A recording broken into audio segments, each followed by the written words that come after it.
Ukraine যুদ্ধ থামানোর লক্ষ্যে রাশিয়ার প্রেসিডেন্ট ভ্লাদিমির পুতিনের সঙ্গে বৈঠকের পরিকল্পনা করেছেন যুক্তরাষ্ট্রের প্রেসিডেন্ট ডোনাল্ড ট্রাম্প।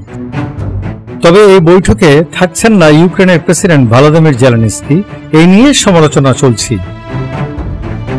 ট্রাম্প পুতিনের বৈঠক অনুষ্ঠিত হবে 15ই আগস্ট যুক্তরাষ্ট্রের আলাস্কা অঙ্গরাজ্যে।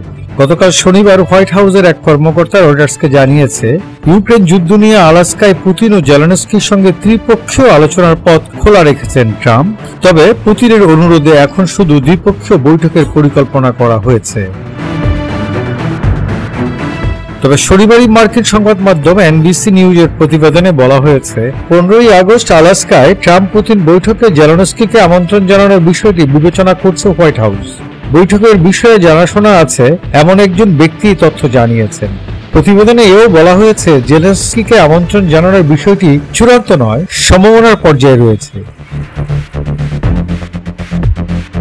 ইউক্রেনের শান্তি ফেরানোর সিদ্ধান্ত কিয়েভকে ছাড়া নেওয়া যাবে না বলে উল্লেখ করেছেন জেলেনস্কি। জার্মানি ও যুক্তরাজ্যের নেতাদের সঙ্গে ফোন আলাপের পর রোববার সামাজিক যোগাযোগ মাধ্যমে এক্সে তিনি লিখেছেন, 2022 সালের ফেব্রুয়ারি থেকে চলমান ইউক্রেন যুদ্ধের কারণে ইউরোপের দেশগুলোতে নিরাপত্তা ঝুঁকির মধ্যে পড়েছে। তাই এই সংকট সমাধানে তারাও গুরুত্বপূর্ণ অংশ। পুতিনের সঙ্গে আলাস্কায় বৈঠকের বিষয়টি গত শুক্রবার জানান ট্রাম্প। তিনি বলেন, দুই পক্ষের রাশিয়া এবং ইউক্রেনের ভালোর জন্য কিছু ভূখণ্ড হাতবদল করা লাগতে পারে।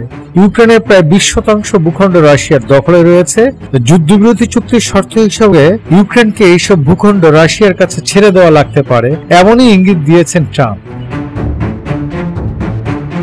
ইউক্রেনের কোন ভূখণ্ড মস্কোর হাতে তুলে দেওয়ার বিষয়ে শনিবার প্রবল আপত্তি জানিয়েছেন জেলেনস্কি। তার ইউরোপীয় মিত্ররা মনে করেন এমন শর্ত রাশিয়াকে আগ্রাসনে উৎসাহিত করবে। এদিন ফ্রান্স, ইতালি, জার্মান, পোল্যান্ড, যুক্তরাজ্য, ফিনল্যান্ড ও ইউরোপীয় কমিশনের প্রধান বিবৃতি দিয়ে ভূখণ্ড হাত বদলে বিরোধিতা করেছেন। এদিকে ইউক্রেনের যুদ্ধ নিয়ে ফ্রান্সের প্রেসিডেন্ট এমানুয়েল মাখোঁর সঙ্গে কথা বলেছেন ব্রিটিশ প্রধানমন্ত্রী কিয়ার স্টারমার। ডাউনিং স্ট্রিটের একজন মুখপাত্র বলেছেন, যুদ্ধ বন্ধের ট্রাম্পের প্রচেষ্টাকে স্বাগত জানিয়েছেন তারা। প্রতিশ্রুতি দিয়েছেন ইউক্রেনের দীর্ঘমেয়াদী শান্তি প্রতিষ্ঠার পথ খুঁজে বের করার। একই সঙ্গে জেলেনস্কির প্রতি অটল সমর্থন জারি রাখার কথা বলেছেন দুই নেতা।